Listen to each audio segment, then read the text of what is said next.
నేను చేసిన పాపాలకు ప్రాయశ్చిత్తార్థ బలిగా ఈ గువ్వను లేకపోతే ఈ మేకను ఈ పొట్టేలును ఇస్తున్నాను అని నువ్వు ఏ విధంగా చెప్తున్నావో, నిజానికి నువ్వు అది చేయలేవు. నువ్వు చేసింది సరిపోదు.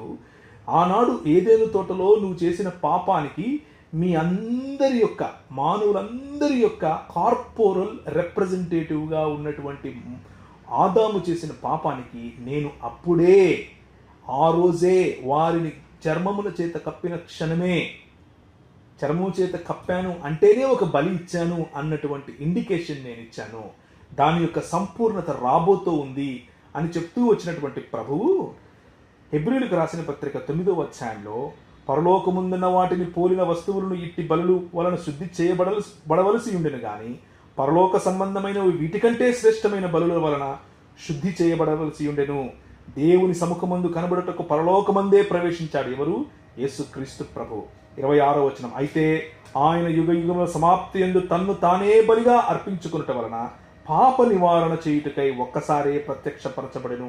పాప నివారణ చేయటం కోసం ఒకేసారి తన్ను తాను సజీవుడైన జీవాధిపతి అయిన యేసు ప్రభువు, నిత్యుడైనటువంటి యేసు ప్రభువు తన పరిశుద్ధ రక్తము చేత మనల్ని కడగటానికి పరిశుద్ధ స్థలంలో ప్రవేశించాడు. 28వ వచనం, అయితే ఆయన యుగముల సమాప్తి యందు తన్ను తానే బలిగా అర్పించుకున్నట వలన పాప నివారణ చేయుటకై ఒక్కసారే ప్రత్యక్షము.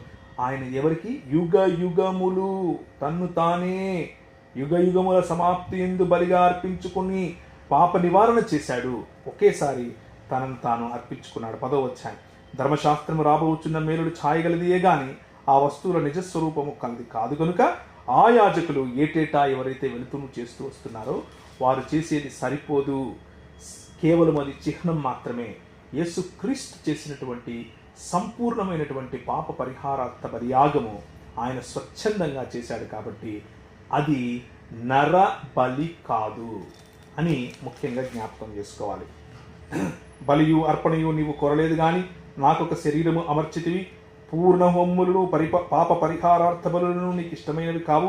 అప్పుడు నేను గ్రంథపుచ్చుటలో నన్ను గూర్చి వ్రాయబడిన ప్రకారము దేవా నీ చిత్తము నెరవేర్చుటకు ఇదిగో నేను వచ్చి ఇంటిని. బలులు అర్పణలు పూర్ణ హోమములు పాప పరిహారార్థ బలులు నీవు కోరలేదు, అవి నీకు ఇష్టమైనవి కావు.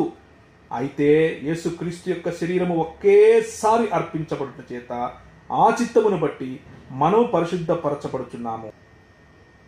కాబట్టి వీటి క్షమాపణ ఎక్కడ కలుగునో అక్కడ పాప పరిహార్థ బలి ఇకను ఎన్నడూ ఉండదు. ఇది బైబిల్ యొక్క సంపూర్ణ దృక్పథం.